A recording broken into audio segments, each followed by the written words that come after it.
Siempre sabemos que además si hace buen tiempo hay planes muy interesantes y entonces, bueno, yo os quiero dar las gracias por dedicar vuestro tiempo a esta jornada que han coordinado maravillosamente las compañeras de Podemos Parla, que os mando un abrazo enorme. Bueno, hoy vamos a hablar del feminismo, ¿no? De esa perspectiva interseccional, ese palabra que es como despatologización, ¿no? Así un poquillo palabra, pero que luego explicado se entiende bastante rápidamente. Yo, bueno, por empezar por algún lado, eh, yo he sido y soy activista, bueno, pues en favor de las personas con experiencia trans. Yo ahora últimamente hablo de experiencia también porque creo que la experiencia de la transexualidad pues tiene que empezar a ser positivizada. Siempre se ha arrojado una luz, digamos, gris, marginal,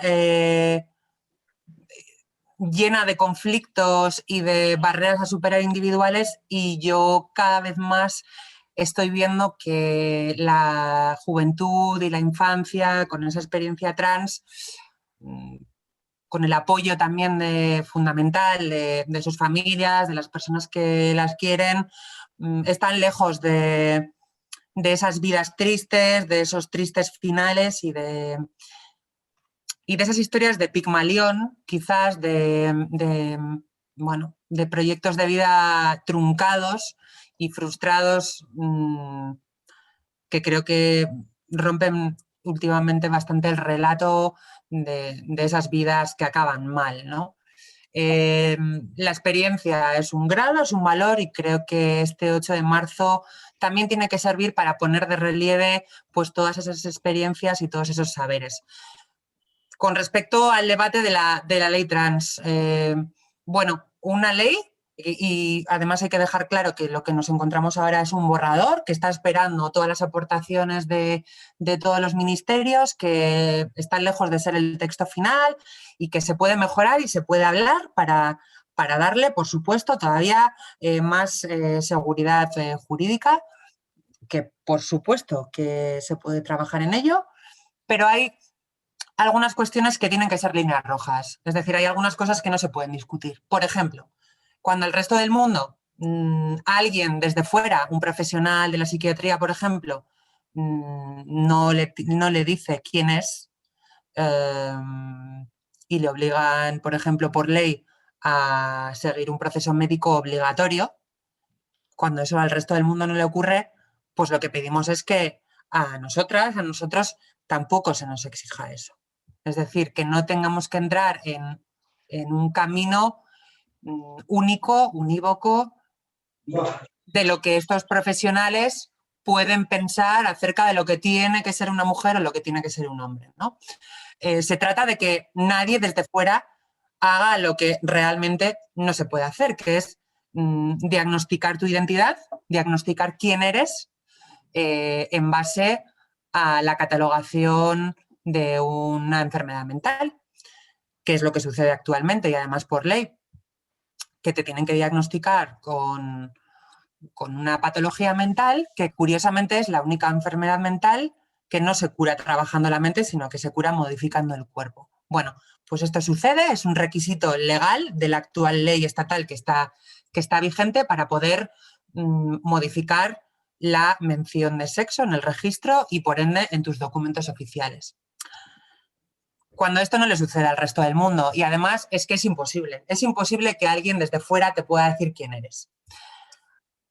Que alguien desde fuera te diga quién eres y que te obliga a seguir un camino no elegido por ti o no adecuado a tus circunstancias, sino impuesto desde fuera, pues trae como consecuencias muy prácticas para que todo el mundo lo entendamos. Por ejemplo, que si yo estoy en el instituto, ¿no? Tengo 15 años, estoy en el instituto y, y no puedo cambiar mi documentación, pues que, por ejemplo, si yo soy Lucía, pero en mi documentación aparece Miguel, pues que cuando pase en la lista de clase, cuando entregue las notas, me llamen Miguel y no Lucía, y sea carne de cañón de bullying en el patio del recreo, porque mientras el resto del mundo no tiene que demostrar nada, pues yo tengo que demostrar todo el rato que soy Lucía y no soy Miguel. Esto tiene que ver con que si voy al banco a hacer una gestión, pues cuando entregue mi DNI no se piense que estoy suplantando la identidad de alguien. Esto tiene que ver que cuando voy a una entrevista de trabajo, como fue mi caso, por ejemplo, que yo tenía notas muy buenas en la universidad, sacaba incluso matrículas de honor, pero luego me encontré con 2 años de paro, porque cada vez que iba a una entrevista y pasaba las pruebas y entregaba mi documentación, pues se daban cuenta de que no era una mujer menor de 30 años. Y entonces esa cuestión, bueno, que forma parte de mi intimidad, pues se revelaba públicamente y esto sistemáticamente acababa en que no me ofrecían el trabajo. Me decían que ya no necesitaban a nadie. Y luego resulta que sí cogían a otra persona y a mí no. Cuando voy a la Renfe a coger el tren de larga distancia o cuando voy al aeropuerto, pues lo mismo, que cuando entregue mi documentación, pues no se piensen que estoy suplantando la identidad de otra persona, porque mi documentación no refleja quién soy. Son cuestiones tan básicas y tan prácticas como esas. Esto no va de elegir nada. Yo no he elegido nada. ¿Quién va a elegir ser una mujer en una sociedad, ¿no?, donde a las mujeres tenemos techos de cristal, suelos pegajosos, tenemos una desigualdad, una discriminación? ¿Qué voy a elegir yo ser una mujer? Yo soy, he sido y voy a ser una mujer. Y lo que pedimos es, bueno, pues que la ley, las leyes reconozcan eso que ya soy y que no necesito hacer nada para ya ser quien soy. Ya lo soy, no es un deseo, es una realidad y soy quien soy. Además, lo tengo que estar demostrando permanentemente. ¿Qué mejor prueba de que soy quien soy que tener que estar demostrando permanentemente cuando el resto del mundo no se le pide, ¿no? Esto no va de que a unas familias se les ha puesto en la cabeza que en vez de una niña quieren tener un niño con vulva cuando puede ser una niña masculina. No, no conozco a ninguna familia y conozco a muchas que tienen niños y niñas en situación de transexualidad que les estén obligando a sus niños y a sus niñas. En realidad, lo que están haciendo es cambiar su mirada y verles como quienes ya son, como quienes ya les están diciendo que son. Yo conozco el caso, por ejemplo, de Izar, que su madre y su padre le decían, pero no pasa nada, sí, claro que, o sea, te vamos a querer igual, tú puedes ser una niña masculina y te vamos a querer igual, te vamos a aceptar igual, te vamos a proteger igual. Pues lo que decía Izar era, me parece muy bien, pero yo os estoy diciendo que soy un niño y no me veis.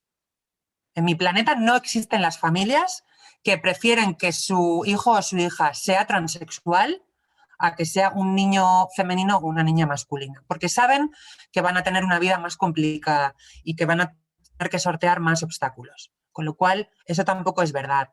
No es verdad que esas familias estén obligando a sus niños y a sus niñas prepúberes a hormonarse, porque en realidad hormonar a un niño prepúber no sirve para nada, porque no tiene la cañería fisiológica, no tiene los receptores hormonales preparados para asumir esas hormonas. Cuando hormonamos a un niño o una niña prepúber, lo que estamos haciendo es sobrecargarle su hígado. Con lo cual, esto que se está diciendo no es verdad. Al igual que no es verdad que cuando un cuerpo no está desarrollado se puedan operar sus genitales. A un niño o a una niña de 5 años no se le pueden intervenir los genitales. No es verdad, no está permitido, no es legal, no va a ser legal tampoco con la ley trans y además y siempre digo prepúberes, ¿vale? Porque luego en la pubertad se desarrolla el cuerpo y ahí suceden otras cosas y el escenario es otro. Pero lo que se está diciendo de que haya familias que hagan todo esto para obligar a sus hijos, a sus hijas a cumplir un deseo de esas padres y de esas madres y de esos padres que no sabemos quiénes son, yo no los conozco, no conozco a padres que estén obligando a sus hijos a ser hijas y a sus hijas a ser hijos, simplemente no los conozco, lo que conozco a padres y a madres que están protegiendo a los niños y a las niñas que ya son y que no necesitan hacer nada para ser, ¿vale? Y lo que se pide es que eso se reconozca por ley y que ante las situaciones de discriminación que se siguen dando actualmente, bueno, pues se forme un marco legal que nos proteja de abusos que otras personas no sufren. Y tampoco estamos hablando de que haciendo un uso fraudulento de la ley, el fraude de ley es un concepto del derecho internacional que dice que si se utiliza una ley con unos objetivos distintos a los que indica esa ley, se que está cometiendo un fraude de ley. Y eso es punible y es denunciable. tenemos experiencias en otros países donde hay leyes similares y no hay hordas de hombres que se están pasando legalmente a ser mujeres para violar o para maltratar. Los violadores y los maltratadores habitualmente suelen ser seres humanos, hombres bastante misóginos, que no quieren nada que ver con identificarse con mujeres. Nos estamos imaginando que haya hombres que violen y que desprecien a las mujeres que luego vayan a pasar legalmente a ser mujeres. Es que creo que tampoco lo podrían soportar ellos mismos, que se les identifique todo el rato con una mujer. O este tipo de circunstancias. ¿Por qué no nos planteamos que todas las mujeres pasemos a ser legalmente hombres para romper con el techo de cristal, con el suelo pegajoso o con la desigualdad estructural que sufrimos, ¿no? ¿Por qué no reventamos todas las mujeres del mundo pasando legalmente a ser hombres el patriarcado desde dentro? Pues porque eso no va a suceder. Y lo que se trata es de asegurar esos marcos jurídicos que garanticen, bueno, pues que no se cometan algunos de los abusos que os he comentado. Y solo y simplemente va de eso. Y por último, me gustaría terminar, porque ya me he enrollado lo suficiente, diciendo que esta jornada es una jornada sobre el feminismo interseccional. El 8 de marzo, en Madrid, sé que, bueno, pues según el delegado del Gobierno, no se van a hacer las manifestaciones del 8 de marzo. Yo quiero decir que la manifestación de este año tiene que ser una celebración feminista. Yo he escuchado muchas veces a mi madre y a mi abuela decir que yo de eso no sé. Me lo he escuchado incluso a mí misma decir, hay cosas sobre las que no sé, porque supuestamente muchas mujeres no sabemos nada porque lo del saber tiene que ver con cosas muy cuantificables, ¿no? O sea, es decir, cuántos libros he leído, cuántos estudios tengo, qué punto he alcanzado en mi carrera profesional, pero si solo medimos el saber con esas cosas, pues creo que flaco favor nos hace a las mujeres en un mundo donde otro tipo de saberes no son tenidos en cuenta. ¿De qué tipo de saberes estoy hablando? Pues de los dados, estoy hablando de la resiliencia, estoy hablando de algo muy importante que ha puesto de relieve esta pandemia y es que somos interdependientes y las mujeres especialmente han sido campeonas, maestras cum laude en gestionar la vulnerabilidad y la interdependencia, una interdependencia que si no fuera por el trabajo de los cuidados de las mujeres, pues esta sociedad no se sostendría. Y creo que desde el año pasado especialmente, antes también, pero el año pasado, por estas fechas, ya empezó una corriente política que ha entrado en el ruedo mediático institucional, la extrema derecha, a criminalizar las movilizaciones por el 8M, a criminalizar, bueno, pues las manifestaciones públicas que reivindican precisamente todos esos saberes. Todos esos saberes que también tienen que ver con los saberes que yo anteriormente he explicado. O sea, el resistir frente a que alguien te diga quién eres y el decirle, no, es que tú me estás diciendo quién soy, pero yo te digo que yo ya soy quien soy y que no tengo que responder a ninguna de tus expectativas para ser ya quien soy desde el minuto cero. Que tiene que ver con que, bueno, que se nos están negando también unos saberes y que se están distorsionando las vidas de algunas mujeres como yo para decir que son un disfraz, una farsa o una falacia. Pero es que esos mismos discursos que quieren criminalizar las movilizaciones del 8M tampoco quieren que mujeres que pueden ser amigas mías, si son pobres, vengan de otro país a convivir con nosotras o que puedan compartir todos sus saberes locales e interculturales. ¿Por qué? Porque parece que en el discurso público, y en esto está ganando la extrema derecha, pues quien domina ese discurso público pasa por encima de saberes sobre resistencias, sobre economías sociales cotidianas, sobre alianzas de vecinas en momentos inciertos o complicados económicamente y de salud también, o saberes que libramos cada día sobre la batalla de nuestro propio cuerpo, el cuerpo de las mujeres. Y por tanto, y voy a terminar ya, creo que el 8M, por toda esta visión un poquito interseccional que he mencionado ahora, tiene que ser importante para reconocer todos esos saberes que no están reconocidos. Porque cuando hemos visto, cuando hemos vivido y cuando hemos aprendido tanto, no podemos no saber. Y por eso este 8M tenemos que celebrar lo que ya sabemos. Una celebración feminista de lo que ya sabemos. Y os pido que sea de la forma que sea este 8M, esos saberes no nos los arrebaten. Muchas gracias. Pues muchísimas gracias, Aichole. Es siempre un gustazo escucharte y aprender de todo lo que nos comentas. Yo me quedaría con una frase que ha dicho y que dice que no me veis, que los niños dicen no me veis. Y yo creo que tendríamos que reflexionar muchísimo sobre las niñas trans, sobre los niños trans y las personas trans, sobre esa frase, sobre no me veis. Precisamente por esto yo creo que estamos haciendo este acto hoy para visibilizar y luchar por todas las mujeres, indistintamente sea cual sea su condición. Muchísimas gracias, Aichole, nuevamente. Y Súper ahora resumen, muy bien. voy a dar paso a Leticia Sánchez.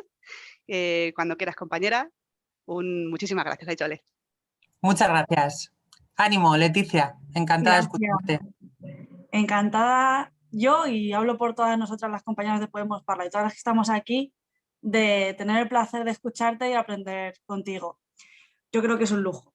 Y muchas gracias a ti, a Ana Marcela y a Carla, porque es cierto que el empeño en que aprendamos juntas, construyamos juntas, pues se nota en encuentros como este, que yo creo que bueno, que son, por lo menos para mí, que bueno, que en la parte de la, digamos, administración, gestión, a veces el 8 de marzo se complica con estas administraciones, burocracia y demás, y esto, por lo menos para mí, es como un oasis de un espacio de reflexión y construcción que lo disfruto muchísimo. Así que gracias a todas y a todos los que estáis aquí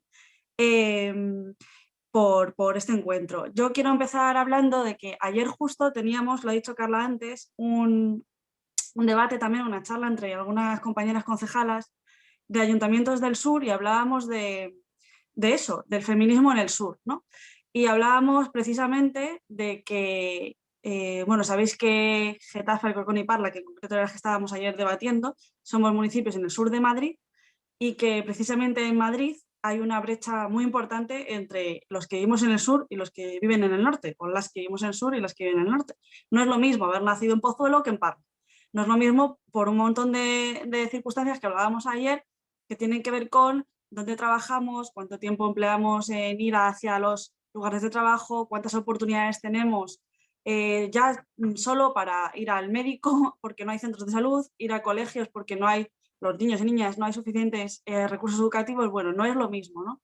Entonces, con este no es lo mismo, al final lo que estábamos hablando es de feminismo interseccional, que como dice Chole es una palabreja así un poco rara, pero que al final yo creo que hay que traducir o por lo menos procurar que las mujeres y todo el mundo entienda, ¿no? Que hay diferentes condiciones en las que vivimos, que nos atraviesan y nos hacen situarnos en posiciones de más o menos vulnerabilidad. O sea, hablábamos de la condición de género, efectivamente, de la condición de sur, norte, y hablábamos también pues, de otras muchas condiciones que tienen que ver con que no es lo mismo ser cis que ser trans, que no es lo mismo ser blanca que ser racializada, que no es lo mismo tener trabajo que no tenerlo, que no es lo mismo tener red de apoyo que no tenerla. O sea, todo este tipo de condiciones yo creo que al final configuran la vida de las mujeres, y por eso no todas tenemos las mismas posibilidades, oportunidades o recursos, ¿no? Y yo creo que eso el feminismo tiene que considerarlo. Tiene que considerarlo y tiene que incluir a todas estas mujeres en su diversidad y preocuparse por aquellas que lo están pasando peor por las condiciones que tienen de vida, ¿no? Yo ponía el ejemplo en Parla tenemos también un gran porcentaje de población migrante, y hablaba de que podemos, o sea, que es claro, para mí hay cosas como que son claras, y por eso cuando Aichol hablaba también de este debate que se está haciendo en algunos foros de la ley trans, que para mí están de sentido común, que a las personas que peor lo están pasando son a las que más hay que apoyar, y a las personas que no tienen derechos es a las que hay que garantizarle que tengan derechos, que no entiendo otra discusión, ¿no? O sea, una mujer migrante en Parla, hablábamos ayer, si nos ponemos en su realidad, y hay muchas mujeres migrantes en Parla que viven así, pues muchas de ellas se dedican a tareas de cuidado, ¿no? Que este 8 de marzo también estamos hablando de esto, de poner en valor y reconocer este trabajo de cuidado que es remunerado y no remunerado. El trabajo de cuidado del que yo voy a hablar ahora, que tiene que ver con una mujer va a cuidar a una persona mayor que vive, por ejemplo, en el centro de Madrid, de manera remunerada, que luego ya hablamos de las condiciones de ese trabajo que suele ser precario y mal remunerado y mal, etcétera, etcétera, ¿no? Pero bueno, luego tiene otro trabajo cuando llega de su empleo que también es de cuidado y que no es remunerado, que tiene que ver con cuidar del hogar, de niños, niñas, ir a recoger a los hijos o hijas del colegio, etcétera, etcétera. Hablábamos de que si una mujer posiblemente que tenga que coger un transporte público, que ahora mismo, por ejemplo, bueno, siempre, ¿no? Siempre en Parla hemos sufrido de no tener transporte público, pero ahora mismo en pandemia se hace más evidente que van los trenes abarrotados. Bueno, en estas condiciones va una mujer a trabajar. Menos opciones, decía, de que sea cerca de casa, con lo cual también pasa tiempo de media 1 hora en llegar al lugar de trabajo si es de Parla, en estas condiciones que hablaba, que el tiempo que pasas entre ir a trabajar y el tiempo que empleas en ese trabajo es tiempo que no estás haciendo cosas que te apetecen hacer o que incluso son de cuidado en casa. Bueno, que no es lo mismo ser una mujer que vive en el norte que en el sur, está claro. Entonces, con la misma claridad vemos que no es lo mismo ser una mujer que tiene más recursos que una mujer que tiene menos. Yo esto lo veo claro. Existen, por tanto, varios ejes, ¿no? Podemos llamarlo de muchas maneras, condiciones, ejes de opresión al fin y al cabo que se cruzan y que configuran diferentes realidades que sitúan a mujeres en posiciones de más o menos vulnerabilidad. Digamos que para mí esto es, cuando hablamos de feminismo interseccional, lo que queremos decir. Porque el movimiento feminista puede entenderse, o hay quien puede entenderlo, ¿no? Que hablábamos un poco, lo decía Carla al principio, y va por ahí el debate, si es que hay debate, de que el prototipo de feminismo que algunos defienden, hablo de Ciudadanos, por ejemplo, que lo ha mencionado Carla, ¿no? Es esto del feminismo, de cuando nos representamos, o cuando este tipo de partidos se representan en el feminismo, pues están pensando en una mujer blanca, occidental, heterosexual, con recursos económicos. Creo que no se están imaginando, cuando ellos hablan de feminismo, un feminismo para todas, un feminismo para estas mujeres diversas o estas mujeres que lo pasan peor. O sea, omiten las diferencias que hay por raza, por clase, por sexualidad, omiten esto porque parece que la mujer es esta mujer que decía antes, blanca, occidental, heterosexual, burguesa, ¿no? Y el resto de mujeres, bueno, eso es otra cosa, que no es el feminismo liberal o individualista, ¿no? Que defienden algunas posiciones. Bueno, para nosotras, cuando digo nosotras, creo que hablo en nombre de las compañeras con las que tengo la suerte de trabajar, entendemos que el feminismo es el feminismo para todas. Es un feminismo popular y es un feminismo cercano y es un feminismo que aterriza a la realidad de las mujeres y que sirve para las mujeres. Que sirve para las mujeres y en especial que se preocupa por las mujeres que tienen menos derechos. Aparte de por ser mujeres con condiciones de vulnerabilidad como las que he mencionado antes. Entonces, de ahí un poco también el lema de este 8 de marzo que hemos elegido en la Concejalía de Igualdad del Ayuntamiento de Parla, que dice todas, diversas, visibles y esenciales, ¿no? Por esto de visibilizar la diversidad de mujeres y que mujeres esenciales somos todas, ¿no? Y yo creo que un poco este lema recoge todo lo que estábamos hablando de un feminismo interseccional y un feminismo que quiere visibilizar las diferentes realidades de tantas mujeres que hay en Parla, ¿no? Creo que las mujeres que somos blancas, hablo por mí, cis, que tengo trabajo y que tengo red de apoyo, que creo que tenemos que ser conscientes de que tenemos privilegios con respecto a otras que no tienen estas condiciones. Y desde este punto de partida, de que no estamos en igual de condiciones y de oportunidades con otras mujeres, pues que tenemos que construir este feminismo inclusivo, ¿no? que acoge a todas las mujeres. No me cabe a mí en la cabeza representarme otro tipo de movimiento feminista que no sea este, porque por definición para mí el movimiento feminista es esto. Entonces, bueno, pues yo creo que un poco por ahí, cuando hablamos de interseccionalidad, queremos decir esto.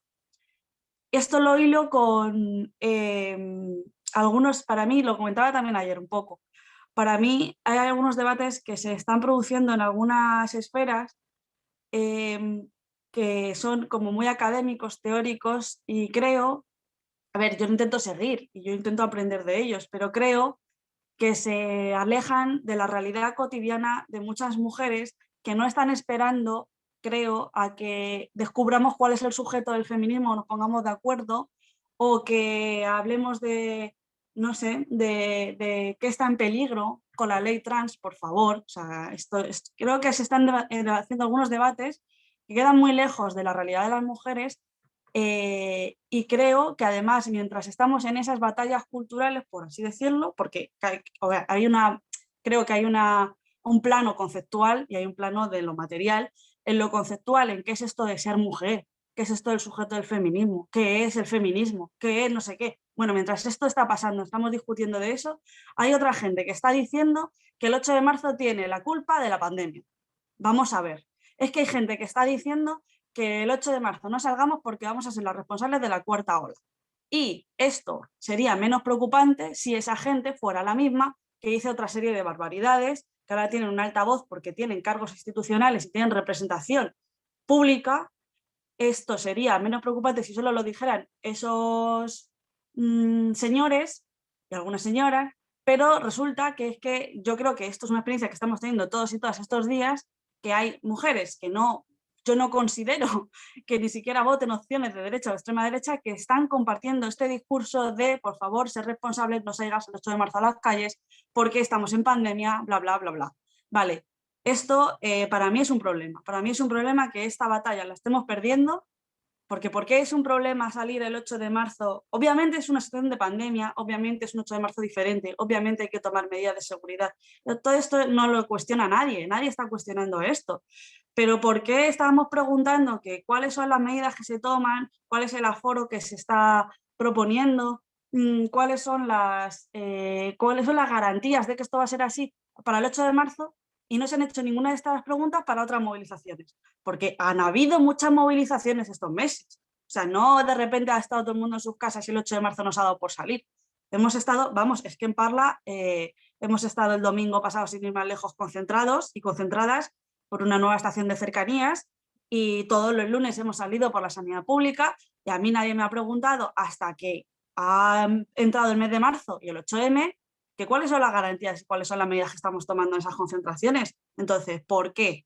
¿No? Y esto yo creo que, ayer lo decía también así, creo que es una semillita que planta a la ultraderecha, ¿no? Que ya lo hizo el año pasado, como si la pandemia, en vez de venir de otros países, ha venido del epicentro de Madrid por el 8 de marzo, que bueno, en fin, parecía como bastante extravagante esta opinión, por llamarlo de alguna manera, y ya resulta que esa semillita ha germinado en muchas personas que pensábamos que, vamos, que sigo pensando, que no votan a Vox ni a la ultraderecha, o sea, que no, pero sí dicen esto. Entonces, vamos a ver si, creo yo, un poco también haciendo autocrítica como mujeres feministas y como mujeres que defendemos la igualdad, ni más ni menos, entre mujeres y hombres, vamos a ver si estamos más cerca de los debates que se están dando en la sociedad y en la gente cotidiana. Vamos a ver si estamos ahí o estamos en otros sitios, debatiendo sobre el sujeto del feminismo. Vamos a ver, ¿no? O sea, que yo creo que hay que ser un poco realistas en el contexto en el que estamos, y bueno, yo no digo renunciar a ningún debate, digo que mientras estamos en esas, hay otros que están por otro lado y ahí estamos perdiendo, y es mi punto de vista. Por otra parte, el movimiento feminista creo que es el movimiento que tiene más potencial transformador a día de hoy, que lo sigue teniendo, que lo seguimos teniendo, no solo en este país, sino a nivel internacional. Hemos visto muchas experiencias y muchas conquistas feministas que se siguen produciendo, y es maravilloso cuando vemos este hermanamiento entre mujeres de distintos lugares que ni nos conocemos, pero que compartimos una misma lucha. Esto es maravilloso, esto no está ni mucho menos perdido, esto sigue existiendo. Bueno, muestra de ello es que este 8 de marzo será diferente, pero será.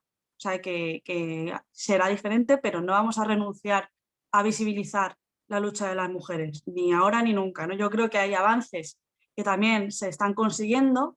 Yo lo entiendo, pero me da un poco de rabia cuando se hacen críticas, a ver si se me entiende bien. Por ser nosotras, Unidas Podemos, quienes estemos al frente del Ministerio de Igualdad, no quiero decir que todas tenemos que hacer reverencias y aplausos a todo lo que hace el Ministerio de Igualdad, ni mucho menos. Creo que por ser mujeres de Podemos solemos ser mujeres críticas en general. Dicho esto, no puedo comprender el ataque, claro que esto no viene de Unidas Podemos, no lo sé. Ya no digo a las concejalías en los ayuntamientos, que también, ¿no? Algunas críticas tenemos, pero al Ministerio de Igualdad en concreto, por parte de mujeres.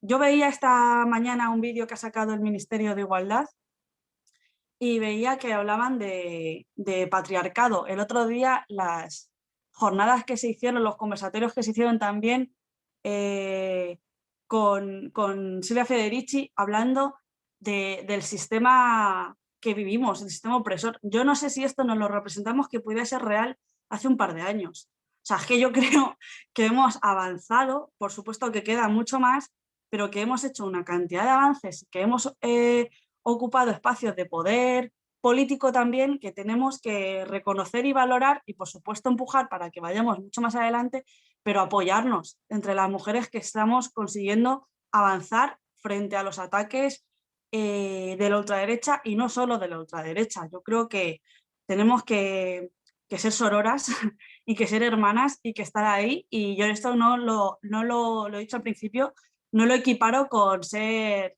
acríticas y ni mucho menos, pero una cosa es ser crítica con nuestras compañeras de manera constructiva y otra cosa es, bueno, yo creo, no sé si tengo un sesgo de percepción y lo vivo demasiado a flor de piel, pero creo que hay una crítica feroz a todo lo que tenga que ver con la igualdad en los últimos meses de parte de muchas posiciones sorprendentemente que yo no vincularía con la ultraderecha directamente. Entonces, creo que hay que reconocer que se están haciendo avances, creo que no solo en lo simbólico, que también, o sea, yo esto lo ponía como ejemplo porque para mí es súper simbólico que un Ministerio de Igualdad esté hablando de cómo el sistema, cómo el movimiento feminista es una impugnación al sistema mismo. O sea, creo que hablemos de esto desde un Ministerio de Igualdad y que hablemos de cómo un Ministerio de Igualdad tiene que atravesar el resto de ministerios para hacer políticas públicas feministas, yo creo que es un avance. O sea, cómo ponemos en la fachada del ministerio el mural de Ciudad Lineal que se quisieron cargar la ultraderecha y la derecha. Yo creo que estos son avances simbólicos, pero que no solo hay simbólicos. Es que yo creo que hay, vamos, yo creo no, es una evidencia, hay más recursos ahora que antes para trabajar contra la violencia machista, para trabajar por la igualdad. Se anunciaba el plan corresponsables también hace poco, que también ha echado a andar, queda a trámite, pero ha echado a andar, que vamos a ver, es que es un avance tremendo, por lo menos a mi juicio, un plan de corresponsabilidad, un plan de garantía corresponsable que ayude a las mujeres, a las familias monomarentales, a las mujeres que están solas con hijos e hijas a tener su propia vida, su propia autonomía. Yo creo que esto es cuando decía de que nos dejemos, vamos, que no tengamos tanto el foco puesto en los debates teóricos y académicos, sino que son los avances reales que se están consiguiendo desde el feminismo, desde el Ministerio de Igualdad, los que creo que hay que valorar, apoyar y ayudar a que pasen. Y es esto, y que precisamente este tipo de avances van a ayudar a estas mujeres que decíamos antes, que tienen varias condiciones que las hacen más vulnerables. O sea, una mujer que tiene a cargo hijos o hijas, que además no tiene red familiar, que tiene escasos recursos económicos, que además puede ser racializada. O sea, a esta mujer es a la que más va a ayudar este tipo de medidas. Vamos a hacer esto. Bueno, estamos haciendo esto, aunque otros quieran hablar de otras cosas, ¿no?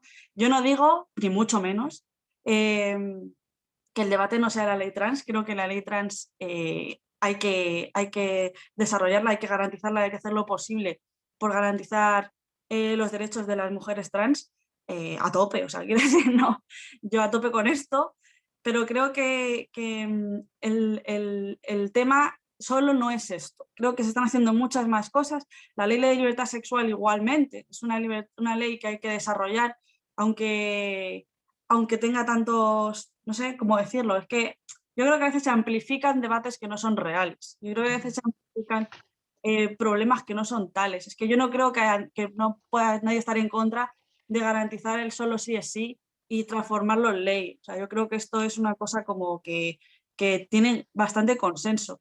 Entonces, yo termino diciendo que el feminismo por el que trabajamos, al menos nosotras, es un feminismo que incluye a todas y que va a garantizar los derechos de todas las mujeres, que se preocupa más por quienes peor lo pasan por las condiciones que las atraviesan y por tanto que se preocupa más por tratar de garantizar y proteger a estas mujeres y que lo que tenemos, vamos, que la tarea es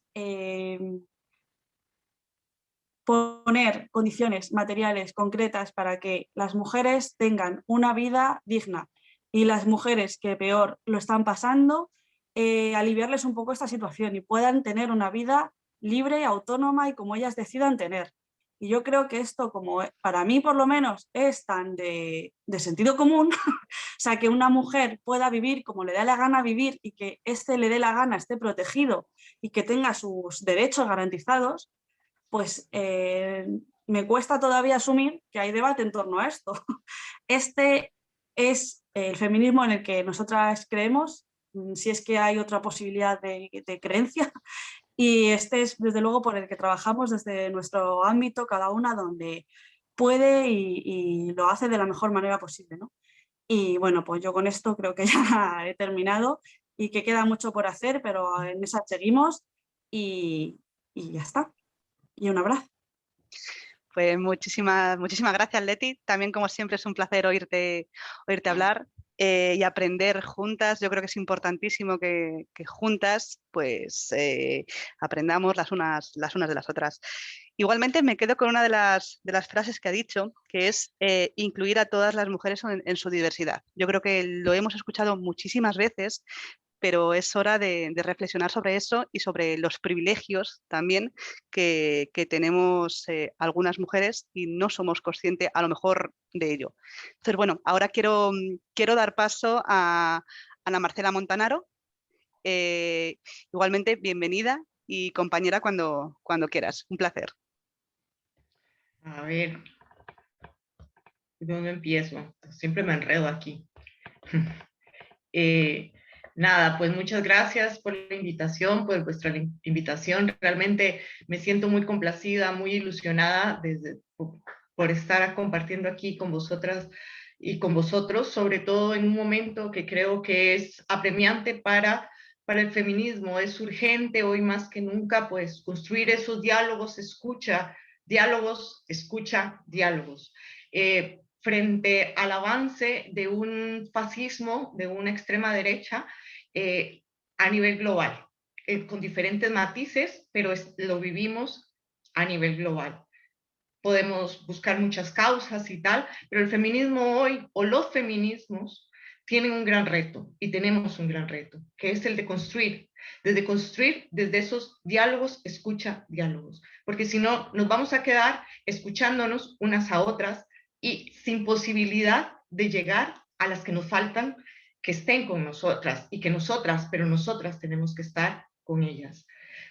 En este sentido, cuando me dijisteis, Carla, que hablase y reflexionase un poco sobre el feminismo interseccional, pues ilusionadísima, porque a mí siempre me gusta realmente participar. Sin embargo, la interseccionalidad es uno de los conceptos más complicados que existen dentro del feminismo. Es una palabra que no es fácil ni siquiera de explicar porque tiene muchas posibilidades de explicación. Y se ha ido tomando a lo largo de su evolución. ¿Y por qué su evolución, no? Porque hablar de interseccionalidad es recordar que fueron las mujeres negras estadounidenses entre finales de los años 70 y los años 80, 90, quienes posicionaron esto. Y eso se nos olvida. Hablamos de privilegios, pero no recuperamos la memoria. ¿Y por qué es importante recuperar la memoria aquí? Porque la interseccionalidad es una cuestión que nos obliga a repensar que no existe una única genealogía de los feminismos, sino por el contrario, que existe una multiplicidad, una diversidad de genealogías y que son feminismos situados, construidos desde las propias experiencias vitales, individuales y colectivas. De ahí es que uno de los retos que tenemos más grandes ahora es construir ese feminismo que nos comprenda situadas en espacios y en experiencias vitales. Porque lo universal no es una cuestión abstracta, sino es cómo nos enfrentamos y vivimos y asumimos el poder y cómo nos atraviesa. Y hay mujeres que seguimos estando en los márgenes. ¿Y por qué hablo un poco así, no? O sea, recupero un poco mi propia historia. Yo hablo como una mujer migrante, como una mujer que se dio cuenta que tenía raza en el momento que cruzó el mar. Antes yo no lo sentía, ¿no?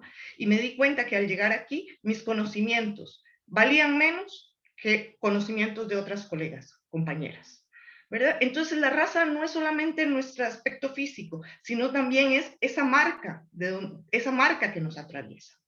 Y es que el racismo sí existe y la raza tiene repercusiones.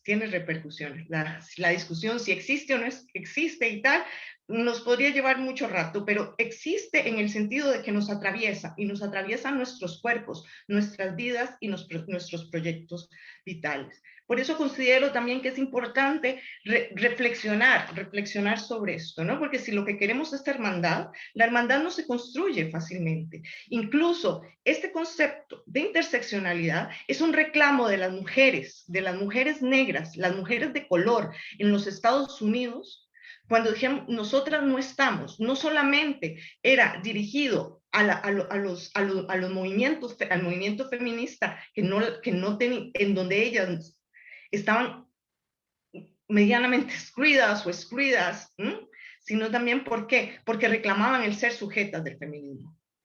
Entonces podemos encontrar así como el colectivo Río Combagi le llamó simultaneidad de opresiones. Patricia Hill Collins habló de la matriz de opresión y fue Kimberly Crenshaw la que habló de interseccionalidad por primera vez y en el marco de los Legal Critical Studies en los Estados Unidos. Ahí fue donde empieza esa discusión. La palabra interseccionalidad nos recuerda, ¿no? Que sí existe una opresión. Y la raza, el género, la clase. Ahí fue donde está eso. Y María Lugones, que es una feminista, que murió el año pasado, creo, una feminista argentina radicada en los Estados Unidos, las que nos habla de que existe una fusión, más que interseccionalidad, es una fusión de la opresión, que es la que categoría la raza, el género y la clase, y que no la podemos desvirtuar, y que están ahí unidos. Entonces, no es una suma, no es que es una mujer, es pobre, es negra, es migrante, es una mujer trans, no, es una suma, es una fusión que opera y se inscribe en nuestras vitalidades y en nuestros cuerpos, ¿no? Bueno, y lo interesante de este concepto es que es el concepto tal vez de los aportes feministas más importantes a las ciencias sociales contemporáneos. ¿Por qué? Porque este concepto de interseccionalidad se utiliza ahora en las ciencias sociales, se utiliza en la misma filosofía, se utiliza en el derecho, en la Unión Europea se utiliza, en el sistema americano de derechos humanos también se utiliza, ¿no? Y hay sentencias, por ejemplo, donde lo recuperan, con el que una puede tener más o menos puntos de acuerdo, pero ahí está, es un aporte. Y ahí está, y por eso es importante recuperar la voz y de dónde viene eso, y por qué viene eso, y por qué es que se habla de la interseccionalidad. Es que las mujeres, las mujeres de color, no solamente estamos borradas, sino también que estamos excluidas de muchísimos derechos. ¿Por qué? Porque esa fusión sexo, raza, clase está unida. Y ahora la interseccionalidad parece un cajón desastre donde todo se le puede meter, donde todo se mete. Y entonces se desvirtúa. ¿Por qué se desvirtúa? Es igual que lo que a veces ocurre con la palabra racialización. Empieza a hablarse de manera tan vana que se va banalizando, porque nos quedamos en la racialización y no realmente en lo que son las prácticas antirracistas, por ejemplo. Porque nos quedamos hablando dentro de las identidades, olvidando que existe también la clase social y que eso es también lo que marca, ¿verdad? Que no es el género a secas, por decirlo de alguna forma, que no son las relaciones, no son solamente patriarcales, sino que hay un resabio colonial que tiene que ver con la raza, ¿no? Porque la colonialidad existe y se sigue reproduciendo y que tiene que ver también con la clase. Y entonces esas relaciones, al asumirlas desde estas miradas de interseccionalidad, muchas veces cuando yo escucho que el feminismo interseccional y tal y cual, o sea, yo me quedo pensando, bueno, pero, y nos hablan de hermandad, pero a las horas de las horas seguimos siendo las otras del feminismo, las que al derecho no alcanzan, porque ni siquiera muchas tenemos ciudadanía plena, las que el feminismo no alcanza. ¿Por qué? Porque el feminismo muchas veces un feminismo hegemónico, un feminismo que es resistente a escucharnos y que a veces se quedan perplejas cuando una dice, no, es que no existe una sola genealogía feminista y que hay muchos feminismos. Y recuperando un poco lo que decía Ichole, ¿no? O sea, yo hablo de un feminismo de la pollera. ¿Cuál es el feminismo de la pollera? El que vimos en Bolivia, a la mujer con su pollera, que es la falda que utilizan las mujeres y las que estaban en la calle hará año y poco más del golpe de Estado, ¿no? Y que sale ella, es una mujer indígena que sale con su bandera enfrentándose al poder. Ese es el feminismo de la pollera, el de todas las días, el de mi abuela haciendo las tortillas, que recupera sus fuerzas, ¿no? Esto también tiene que ver con el feminismo interseccional, que somos las invisibles y seguimos siendo las invisibles. Es un feminismo interseccional que muchas veces, igual que la racialización, se queda en la palabra, y a las palabras hay que llenarlas de contenido, pero no solamente de contenido, sino también de praxis política. Y esa praxis política en un espacio donde estamos también con aspiraciones, digamos, de seguir siendo gobierno, de seguir construyendo desde lo institucional, tiene que ser amplio, y tienen que llegar ahí. Y esas voces excluidas, esas presencias excluidas, y no es solamente porque sea una mujer con ciertas características, sino es lo que vamos a llevar, lo que estamos construyendo también en nuestras vidas cotidianas y en nuestras vidas colectivas, como un colectivo feminista, ¿no? Entonces, repensar un poco eso, ¿no? Lo tenemos que repensar. ¿Y por qué repensarlo? Porque la interseccionalidad es un concepto que ha tenido una metamorfosis, y son las metamorfosis racistas. ¿Y por qué me refiero a esto así, no? Que es una de las... hay un blanqueamiento detrás de esto, ¿no?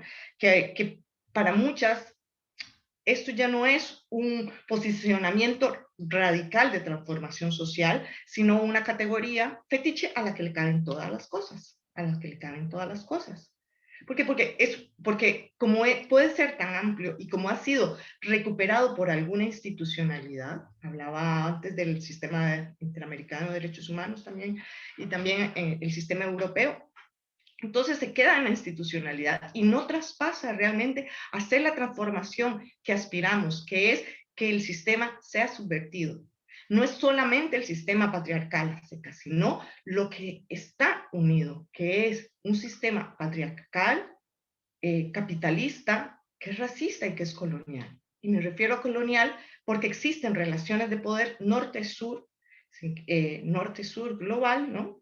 Donde se sigue mirando desde el norte global con altanería, que es una expresión racista, ¿verdad? O sea, con altanería se ve a lo que está abajo. Eso no significa tampoco que en los nortes, porque en Europa, y me sitúo aquí, no existan los sures, por supuesto que existen, ¿no? Entonces, en esa cuestión y en ese debate de las identidades es también donde nos tenemos que situar. Nos tenemos que situar y no seguir haciendo fragmentos de las luchas, sino no seguir fragmentando las luchas, porque de eso es también de lo que se vale la extrema derecha para atacarnos. Tampoco es buscar una solidaridad y una hermandad casi romántica, ¿no? Y de color rosa, ¿no? De color rosadito, como si todo fuera precioso, ¿no? Construir las relaciones políticas desde una horizontalidad es complicado. Y es complicado porque tenemos posiciones diferentes. Posiciones que la vida también nos ha dado, ¿no? Y experiencias vitales y experiencias políticas y epistemológicas de conocimiento respecto al feminismo que también son diferentes. Y es ahí donde nos corresponde los diálogos escucha, diálogos, ¿no? O sea, explicarnos, ¿no? Pensarnos, ¿no? Pensar que las mujeres negras, las mujeres de color, muchas veces somos borradas de la historia del feminismo, pero no desde la historia de los siglos, sino desde la propia historia reciente.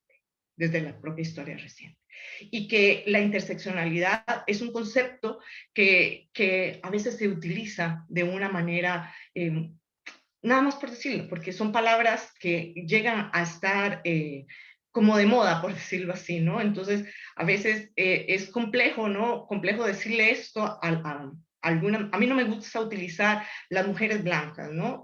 Porque considero que eso puede costarnos tender los puentes necesarios. Pero muchas veces, pues sí hay que decirlo, porque son partes de nuestros reclamos, de nuestras demandas y también del cabreo que tienen algunas, y perdón que utilice esta expresión, del enfado que tienen algunas. A pesar de que los enfados a veces nos pueden llevar a cuestiones tristes, también creo que los enfados bien encausados nos permiten seguir construyendo, ¿no? Y sobre todo dentro de los espacios feministas. Pero también tenemos que tener pedagogía, unas y otras, en esas escuchas, porque si no, lo que puede resultar es la fragmentación de un movimiento feminista que sabemos que existe algún grado de fragmentación, pero que no podemos permitirnos el lujo en este momento histórico de seguirlo profundizando. La fusión, pensar la interseccionalidad como una fusión, nos conlleva realmente a replantearnos y a subvertir a repensar la necesidad de subvertir el sistema. Que el feminismo no puede ser el feminismo que llamo yo en algunas ocasiones y en algunos artículos que he escrito, el feminismo de la prosperidad. Un feminismo que tiene casi que nos habla de que ser feministas nos va a permitir tener empoderamiento, que nos va a permitir romper los techos de cristal, pero sin replantearnos ser exitosas, y la palabra esta que también, en América Latina se utiliza mucho, emprendedoras, emprendedurismo, ¿verdad? Como para insertarnos dentro del sistema. No, cuando lo que es interesante, romper la dinámica que existe, ¿no? Y romper el sistema. Pero la fuerza que tiene la palabra interseccionalidad también nos sitúa en la necesidad, ¿no? De que a pesar de que haya corrientes hegemónicas, institucionales y también feministas, que toman la palabra, la blanquean, por decirle de alguna manera, que haya políticas liberales de inclusión basándose en este concepto y que privilegien la raza y el género, y que olviden la clase, y que olviden la clase también, ¿no? Y que lo pongan como una mención por ahí, importante pero secundaria. No, cuando son cuestiones vitales que están entrelazadas, ¿no? Entrelazadas. Y que también pensar la interseccionalidad nos da posibilidad de entendernos en esas respuestas de las mujeres, en esos saberes de las mujeres que no hemos puesto que hay un feminismo que en algún momento puso en duda, por decirlo así, que es el feminismo creado desde los espacios más pequeños de nuestras casas y desde nuestras propias resistencias.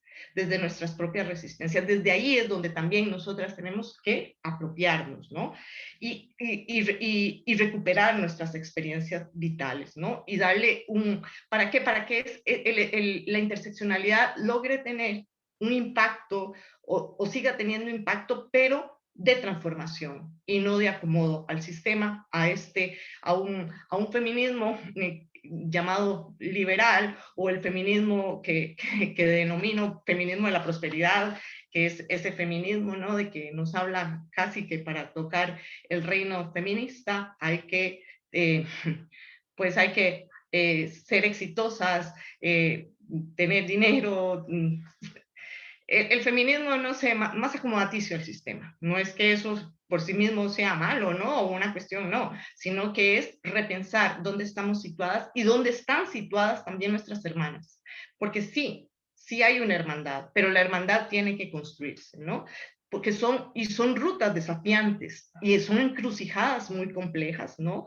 Porque la palabra interseccionalidad no puede seguir siendo un comodín, ni un comodín de uso políticamente correcto, no, sino en Costa Rica hablan de una pomada canaria. La pomada canaria es una pomada que llegó en el siglo XX y que todo lo curaba. No puede ser una pomada cura todo, ¿no? Sino que tiene que ser cuestiones que nos aterricen, que nos den también las posibilidades de mirar el racismo y el clasismo que nos atraviesan, y también las relaciones que existen norte y sur, ¿no? Que todo esto ya abre también toda la complejidad de cómo seguimos viendo a los territorios del sur, que a veces nos dicen repúblicas bananeras, ¿verdad?, de la manera más despectiva, cuando una piensa aquí, que aquí lo que tenemos es una monarquía feudal. Entonces, bueno, por lo menos somos repúblicas inacabadas, con todas sus complejidades, criollas, todo esto, racistas, y aquí vivimos, o sea, en el feudalismo, ¿no? Y antes en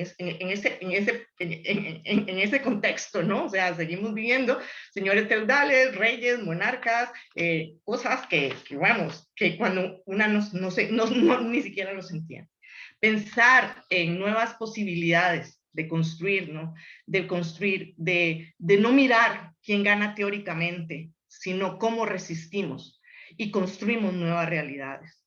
No podemos seguir fragmentando más. No, en este momento es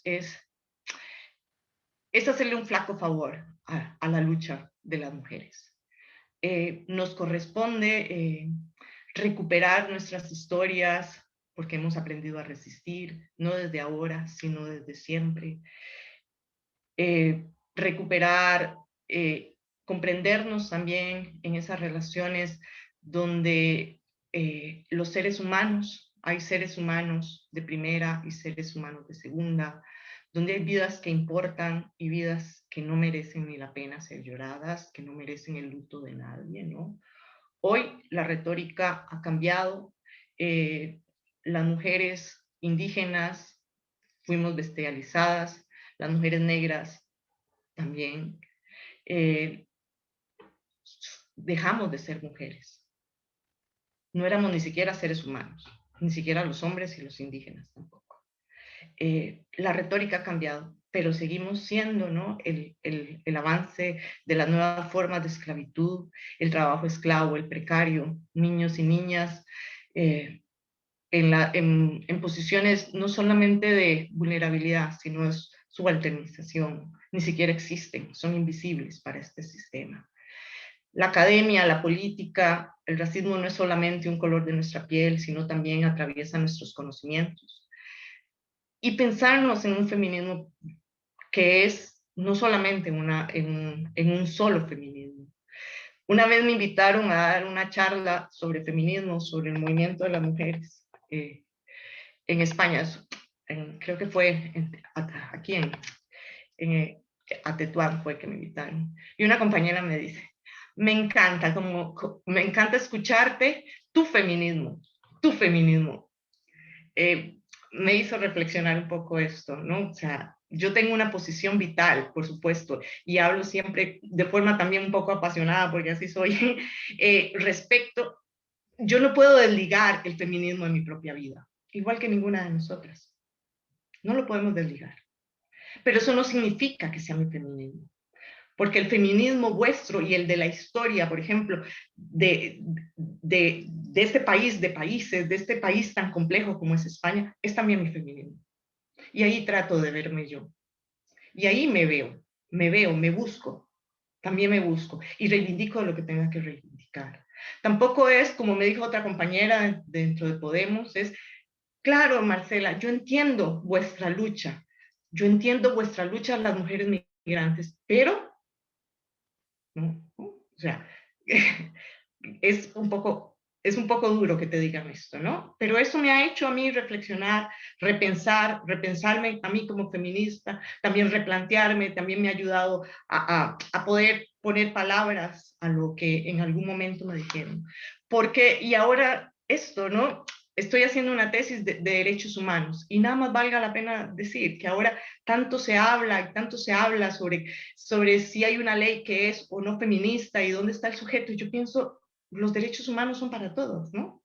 Y desde siempre los he entendido como derechos, como feministas. Yo no puedo concebir nada sin que lo atraviese el feminismo. Y deben estar atravesados por el feminismo, porque el feminismo es una forma de situarse en el mundo, es una forma de enfrentarse al mundo, en lo pequeño, en lo individual, pero también en lo colectivo. Y ahí es donde podemos seguir construyendo, no podemos seguir excluyendo. Porque a las mujeres migrantes tampoco los derechos humanos tampoco son para nosotras. ¿Mm? La ciudadanía, seguimos siendo ciudadanas de segunda clase. Incluso algunas compañeras que ya tienen su nacionalidad y su estatus migratorio siguen siendo las otras. Siguen siendo las otras. Eso no significa tampoco que seamos las pobres del relato y las pobrecitas del relato, no, al contrario. Estamos aquí porque estamos viviendo un momento histórico que nos han traído a este primer mundo, a este norte global, donde estamos propiciando los diálogos. Y por cuestiones como esta, de los Zoom y todo esto, también podemos llegar a más personas. Y tenemos que aprovecharlo, replantearnos también cómo nuestras vidas se han visto afectadas y esa interdependencia que nos ha mostrado y que nos ha golpeado en la cara esta pandemia.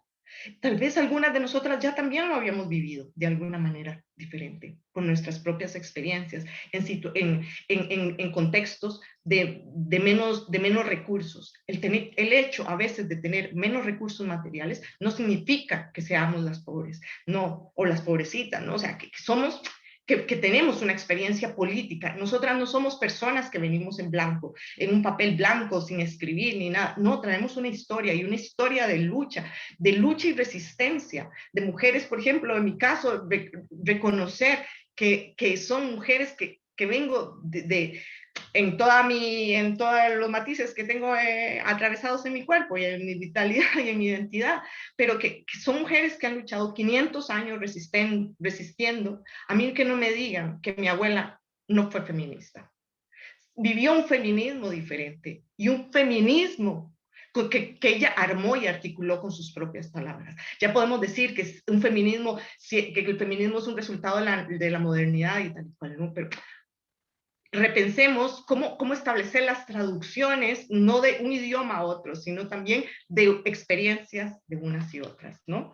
Reflexionar la interseccionalidad de un espacio como es este, como el de Podemos, ¿no? Que es del círculo, un espacio de encuentro que es político, que no es académico, ¿verdad? En lo académico a veces también es más complejo, pero siempre conlleva la necesidad de advertir de que la categoría de la interseccionalidad es muy compleja, es muy, muy compleja, que no hay univocidad, que no es que es una categoría que ha permeado el derecho, la economía, las ciencias políticas, la filosofía, recupera un poco esto, ¿no? Y que más que teorizar también es recuperar y repensar nuestras vivencias, pero sí mirando nuestros privilegios, porque la raza sigue estando presente y podríamos hablando de esto. Hoy tenemos enfrente todas las religiones, por ejemplo, las religiones como tal, yo creo que la religión puede ser liberadora, ¿no? Y que eso es otra discusión que no pienso traer aquí, pero sí creo, ¿no? O sea, tal vez por mi propia experiencia también de una teología de la liberación a la que tuve cercanía durante mis años de universidad, creo firmemente, ¿no? que lo religioso puede ser liberador y que en este momento sigue siendo importante para muchas personas. Y que es ahí también donde hay un debate que tenemos que entrar, y en esto la interseccionalidad. ¿Por qué? Porque muchas de las mujeres a las que nosotras hablamos como que les aplica la interseccionalidad y todo esto, son las que no se ven reflejadas en nosotras, ni como movimiento, ni en la teoría, ni en la política, ni en la práctica. ¿Cómo hacer? ¿Cómo establecer esos lazos? ¿Cómo establecer realmente cercanía y crear comunidad? Porque el feminismo también tiene la necesidad de seguir creando comunidad ante un neoliberalismo que ha desestructurado las relaciones comunitarias. Y poner la comunidad y poner en común nuestras experiencias es muy, muy necesario, ¿no? No es una cuestión meramente religiosa, no estoy hablando de eso, sino que viene avanzando una extrema derecha ligada a lo religioso, a lo conservador.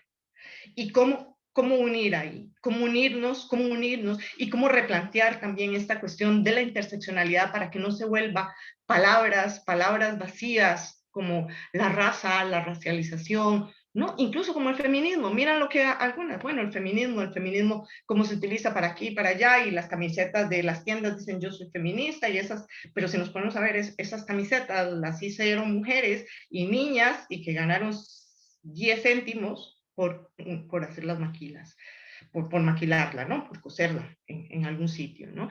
Entonces, replantear esto, ¿no? Igual que el feminismo ha sido, a veces quiere ser vaciado, dentro del mismo feminismo la palabra interseccionalidad también corre ese peligro. Y es un concepto que tenemos que seguir recuperando para construir no solamente justicia democrática, antirracista y decolonial, desde los diálogos se escucha, hacia un feminismo del 99%, un feminismo realmente que le llegue a todas, posiciones feministas contrahegemónicas que permeen todo, también que permeen todo, que la economía, la ciencia, la educación, la vida cotidiana y nuestras relaciones personales, ¿no? Y ahí que trascienda las estructuras racistas, coloniales, capitalistas y patriarcales que perviven y que nos siguen dividiendo y fragmentando, ¿no? No solo la institucionalidad, sino seguir construyendo.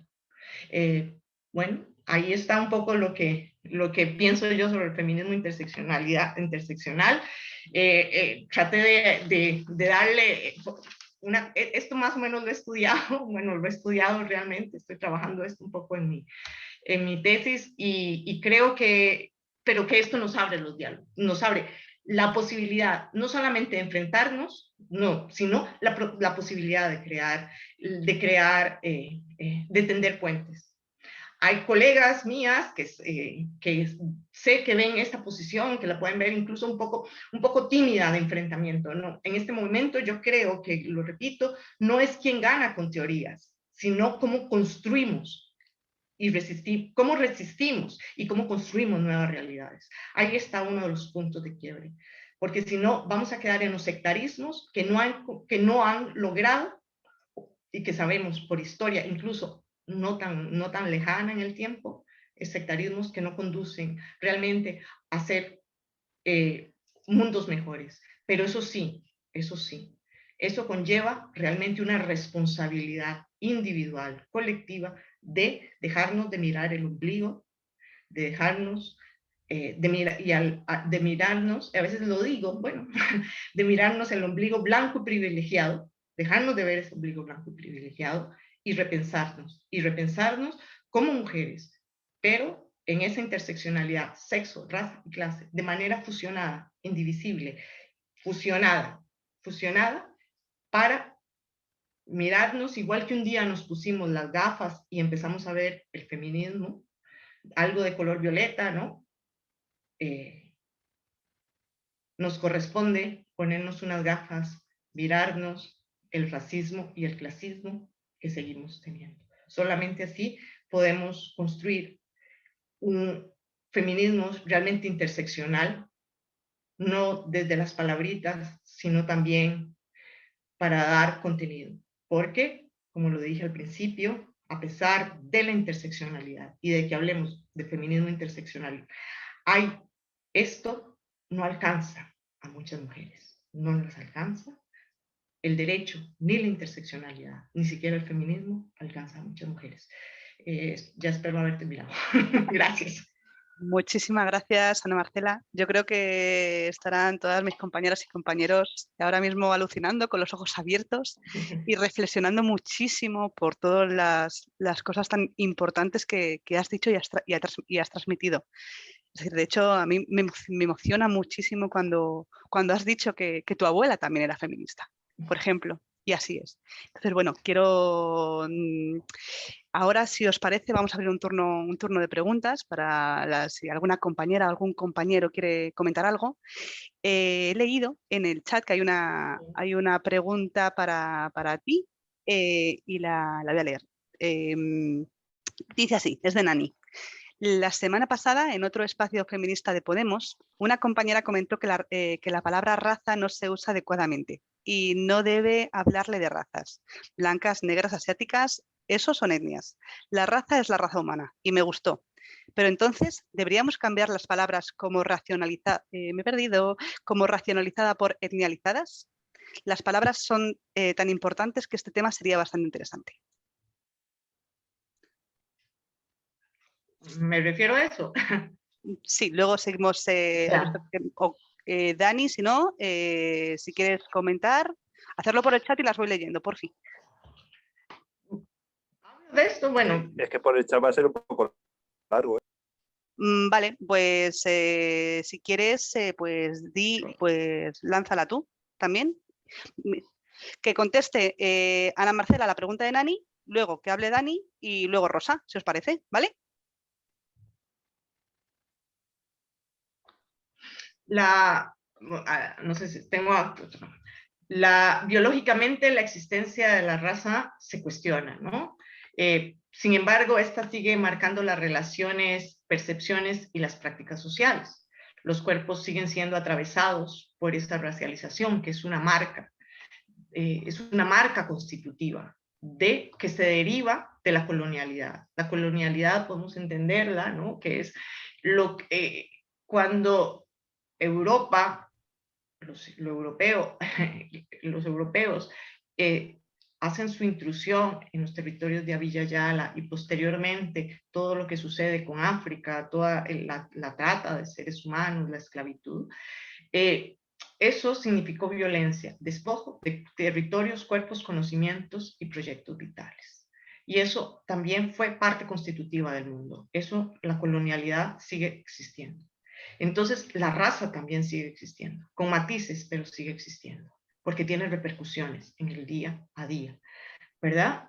Reproduce, hay relaciones reales que son raciales, tiene efectos raciales en el tiempo y tiene efectos sociales, económicos, políticos. Ahí está la raza. Respecto a la etnia, las etnias tienen que ver más con las cuestiones culturales, con las identidades, ¿no? Con las identidades. Sí, la raza sí existe. Sí existe en el sentido de que tiene expresiones.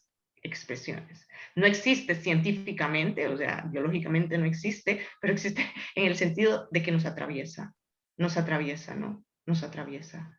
El racismo no es algo que existe a la distancia, no, el racismo existe y muchas lo vivimos de diferentes maneras, sea por nuestro color de piel, sea por nuestro acento, sea por nuestra posición geográfica, incluso la raza se mueve, ¿no?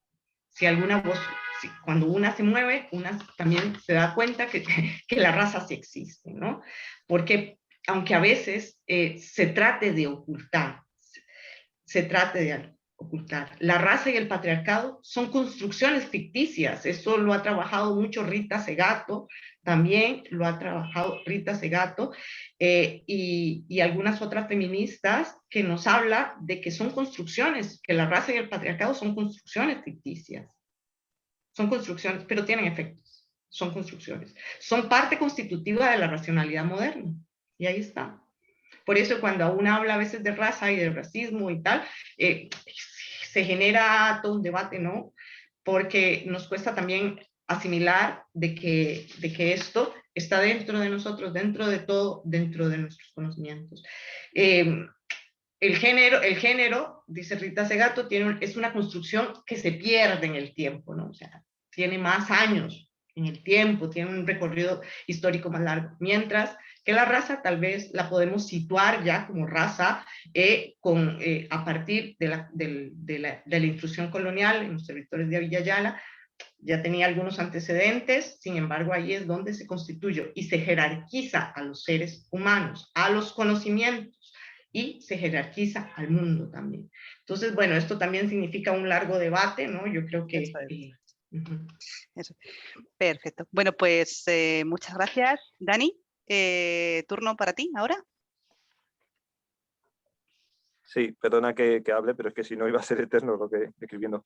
Bueno, primero dar muchas gracias a las ponentes y a la moderadora, porque nos ayuda mucho a comprender, bueno, en mi caso, que soy hombre blanco, cisgénero, vamos, tengo todos los privilegios, pero gracias a esta charla, pues soy consciente de que lo tengo al menos, ¿no? Y dentro de lo que puedo, pues intento cambiarlo.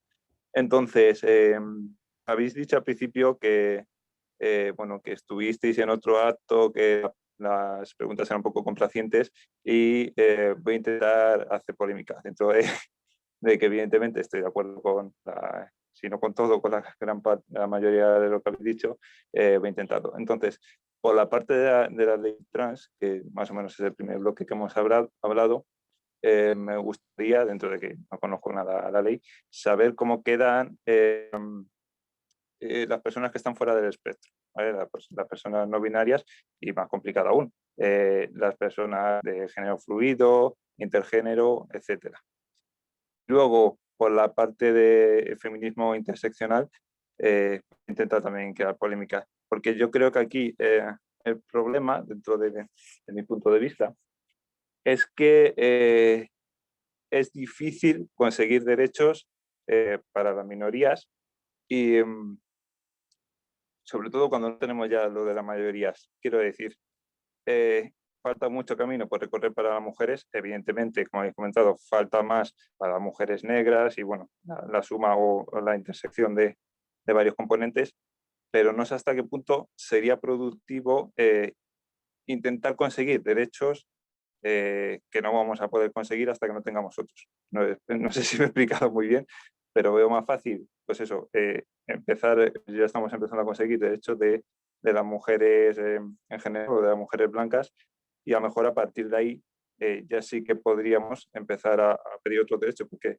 si directamente pedimos derechos de, pues eso, de mujeres con características especiales, pues decirlo, pues en el caso de España, negras y demás, no sé hasta qué punto vamos a conseguirlo. Y sé que lo que estoy diciendo es sumamente injusto porque evidentemente todo el mundo tendría que tener todos los mismos derechos, ¿no?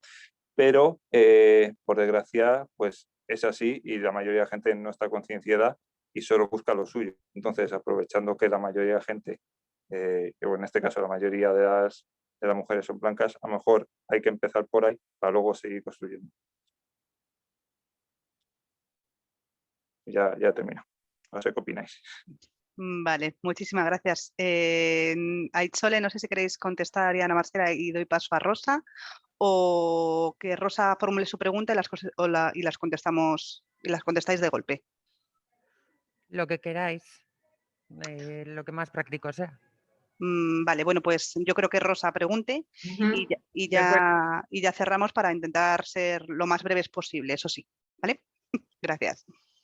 Bueno, pues sí, la verdad es que nos hemos alargado en el tiempo muchísimo, demasiado, porque ya estamos, ya fíjate, en la 1. Entonces yo quería ver, explicar un poco mejor, pero bueno, voy a intentar ser muy corta y agradecer, por supuesto, los maravillosos discursos que habéis tenido, las que habéis hablado, y que siempre es enormemente gratificante escucharos y el aprendizaje, ¿no?, que conlleva. Y bueno, yo creo que hay un avance feminista enorme hacia esos derechos tan difíciles en tantos siglos, que tanto está costando, ¿no?, tanto en lo de la raza como en el género, como en las desigualdades. El avance es importante, es enorme, por eso quizás esa contraola, ese foco, ese ímpetu reaccionario que estamos recibiendo en estos momentos, porque es verdad que queda muchísimo por hacer y que lo queremos todo, como dicen estas frases ya hechas, pero se ha avanzado mucho. ¿Y la respuesta cuál es? La respuesta es que yo estoy pensando que últimamente ya no solamente la ultraderecha y la derecha, las tres derechas, sino también incluso el PSOE, viendo estas reacciones que está teniendo ahora con esto del borrado, con esto de la no manifestación y con muchas otras cosas que está descubriéndonos, se está uniendo también a imaginaros el avance que estamos dando cuando realmente un partido que se supone que es progresista o que debería serlo, que no lo es, está en ese plan, ¿no?, de ir en contra. Y yo quería preguntar cómo podemos hacer para que el ataque en el que se está centrando ese discurso neoliberal y en contra de las mujeres, cómo podríamos hacer para que no se enfoque, que es lo que están consiguiendo con su agenda, en qué es ser mujer, que no se enfoque en que me están quitando a mí mi sitio como mujer, en el sentido de que quizás es lo único que ya nos queda, ¿no? Lo plantean así, dicen, bueno, como es lo único que ya queda, ¿no?, el ser mujer, y ya encima nos lo van a arrebatar, es lo que piensan muchas que están defendiendo eso del borrado, creo.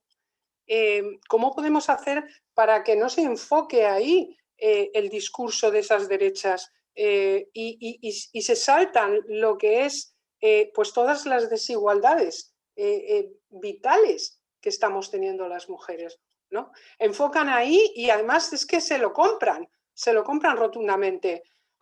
Me van a quitar lo único que me queda. Si es verdad, es que es lo único que te queda, pero caramba, es que te están haciendo estar ciega o ciegos ante todo lo demás que está ahí y que todavía está sin solucionar, ¿no? Entonces la pregunta es esa, ¿cómo hacemos para desenfocar ese discurso tan que nos inyectan con el miedo, con el te van a quitar ya solo eso que tienes? Incluso a los hombres también les está pasando, porque ya les han quitado ese poder económico que estaba, se supone, ahí, que ya ni siquiera, que también están precarios, ya por fin, muchos, ¿no? Y entonces dicen, que me quitan lo último que me queda, ¿no? Que es esto que me han dicho, que es otro constructo, lo de ser hombre o ser mujer, porque ¿qué es ser mujer realmente? Bueno, y no puedo extenderme más, me hubiera gustado hablar más, pero encantadísima de escucharos. Gracias. Muchísimas gracias, Rosa. Pues si queréis vamos a ir contestando las ponentes, y lo que sí que os pediría, por favor, es la mayor brevedad posible, para no alargarlo mucho, ¿vale? Muchísimas gracias, compañeras. Pues gracias por las intervenciones y por las preguntas. A ver, me he cambiado de sitio, ¿vale? Porque he tenido así un desplazamiento y no sé si me escucháis bien porque me tengo la mascarilla puesta, que estoy en un sitio público. Espero que se me escuche bien. Vale. Perfectamente. Bueno, pues empezando por la intervención de Rosa, yo sí destacaría una cuestión, y es que yo creo que, y Marcela también lo ha comentado, en estos discursos creo que sí hay un miedo a perder también cierto estatus y a perder, sí, ciertas posiciones de poder, y no estamos sino hablando de la cuestión de clase. Yo creo que hay discursos que se están levantando que hablan de un tipo de feminismo que excluye a muchas mujeres en más o menos grado, y que es un feminismo que, bueno, que responde también a cierta visión del mundo y desde una clase social, y creo que es algo que no podemos olvidar. Y respondiendo a la pregunta que planteaba el compañero, ¿de dónde quedan, bueno, pues esas personas que se definen de otra manera que no sea la de hombre y la de mujer? Pues, a ver, yo voy a ser súper transparente con esto y voy a decir que en el grupo en la mesa de trabajo de la ley trans se plantearon diversas opciones. Es verdad que en septiembre y octubre se plantearon cuestiones referidas, por ejemplo, a cómo recoger esa realidad de las personas que no se identifican con ser hombre y con ser mujer, que el propio colectivo en ese momento no tenía un poco una hoja de ruta con respecto a sus demandas. Luego, posteriormente, se reunieron a finales del 2020 y y que en esas reuniones, por ejemplo, yo misma planteé la cuestión que no solo afecta a las personas que no se definen como hombre y como mujer, sino que creo que nos afecta a todo el mundo, la cuestión, por ejemplo, de que la aparición de la mención de sexo legal en los documentos públicos sea opcional. Matizo que es en los documentos públicos y no en el registro. En el registro las categorías de mención de sexo legal van a seguir existiendo y simplemente porque tiene que ser obligatorio que aparezca la mención de sexo legal cuando no aparece, por ejemplo, la raza o el estado civil o otras cuestiones que antes sí aparecían en el DNI, ¿no? Porque el Estado, y sobre todo en su faceta más o en su dimensión más pública, se tiene que apoderar de esa mención de sexo, de quién soy yo, ¿no? Que es un debate que quizás trasciende incluso esas personas que no se definen en términos de mujer o de hombre. El Ministerio, en este caso, sí está haciendo un estudio, tiene contratado un estudio, porque hay muy pocos datos, muy pocos estudios que hablan, bueno, pues un poco de las demandas de estas personas y si habéis leído el borrador, pues sí que plantea la opción de que no aparezca la mención de sexo, por ejemplo, en el DNI, que sea opcional, porque a algunas personas sí les viene bien que aparezca. Por ejemplo, si yo soy una mujer pero se me nota mi transexualidad, muchas veces me enfrentaré todo el rato al cuestionamiento de que alguien me diga que no soy una mujer. Y entonces me puede venir bien que aparezca la mención de sexo mujer en mi DNI. O sea, puede ser una herramienta útil, pero quizás en algunos otros casos no. Entonces, eso está. Y luego, si habéis leído el borrador, pues otras cuestiones como la creación de una tercera categoría de sexo legal quedan un poco pendientes de desarrollar y de hacer ese trabajo más concreto, también con, bueno, con el movimiento activista que se está movilizando en esta cuestión y que, como digo, bueno, pues todavía también queda un recorrido para definir un poco cuál sería más en lo concreto sus demandas. O sea que no es una cuestión que está cerrada ahora mismo, ¿vale? Y en ese borrador que se ha filtrado a principios de febrero en los medios de comunicación, bueno, pues aparece ese guiño que es el referido a la aparición de la mención de sexo legal opcional en nuestros documentos públicos. Nunca en el registro, ¿eh? En el registro se va a seguir recogiendo igual la mención de sexo y, por tanto, estas cuestiones de que no se van a poder hacer políticas de igualdad y tal no son verdad, están aseguradas en el momento en el que desde los registros se pueden recoger los datos y hacer todas esas estadísticas para luego hacer políticas públicas en favor de la igualdad. Fenomenal. Pues muchísimas gracias, Chole. Creo que quedaba alguna otra pregunta por responder de Ana Marcela. Sí. Sí, una cuestión refiriéndome a lo que dice Aichole, que como siempre brillante en sus intervenciones y tal.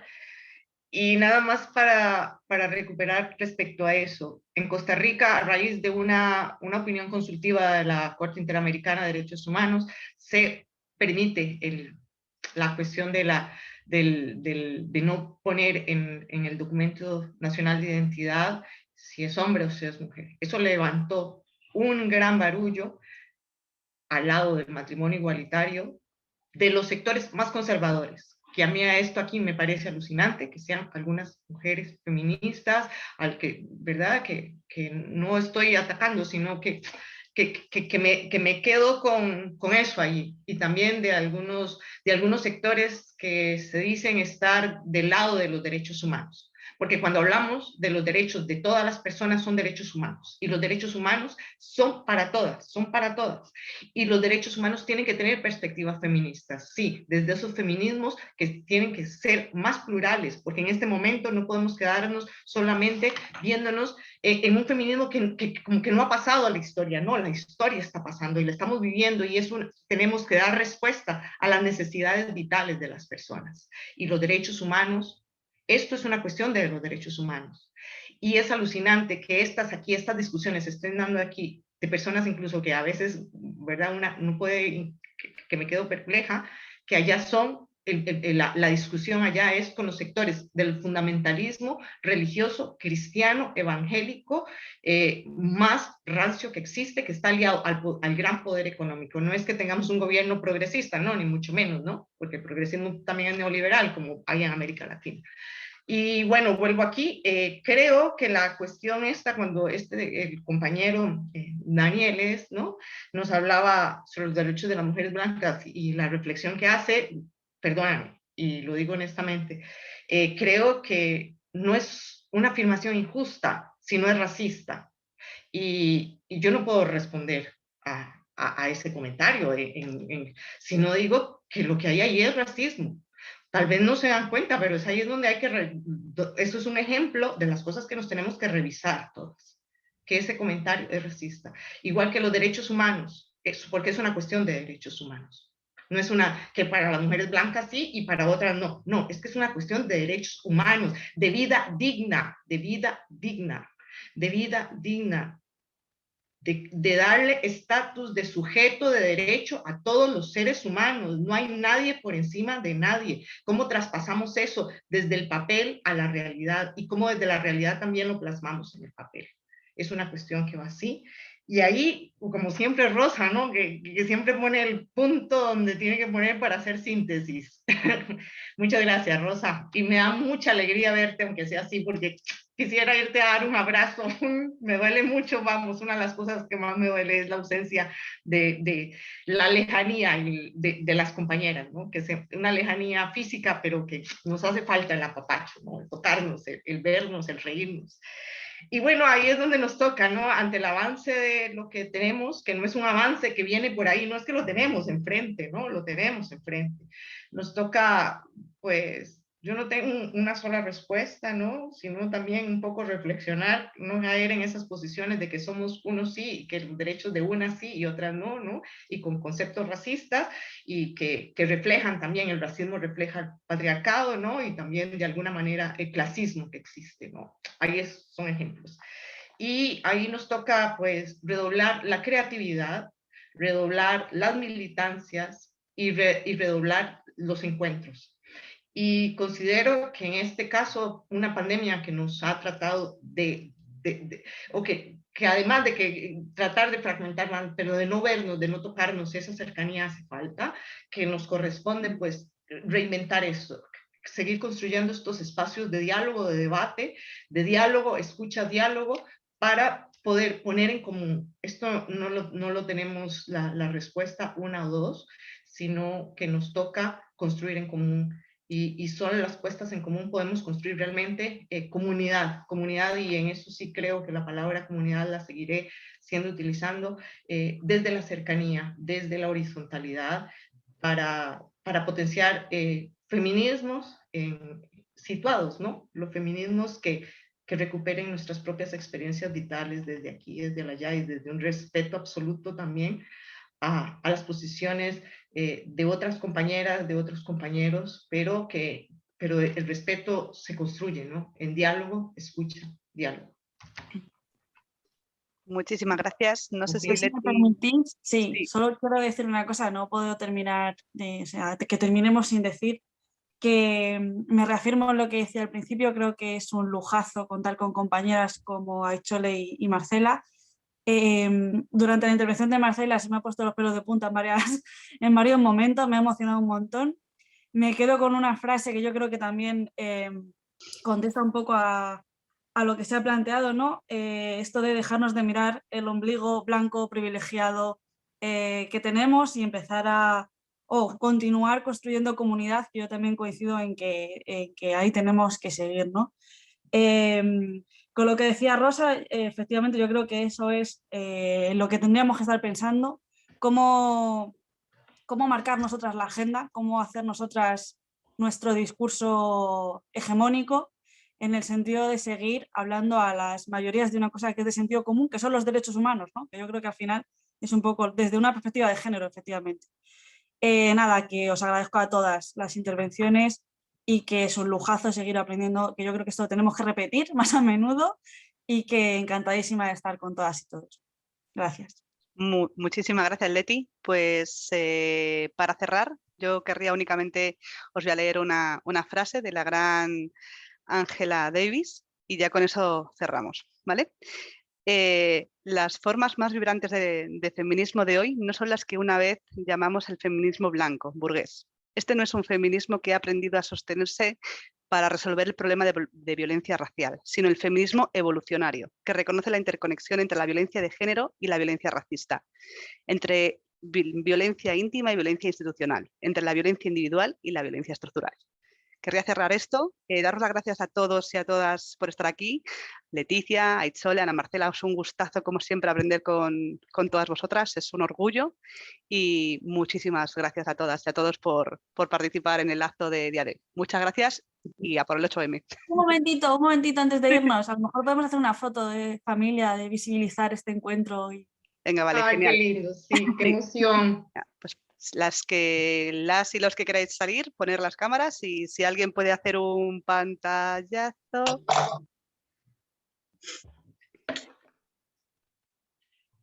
A ver, muchas gracias a todas, muchas gracias, besos a todas. Muchísimo, mamá, de verdad, me lleno de energía hoy. Un besazo. ¿Quién hace el pantallazo? Perdón, antes de colgar.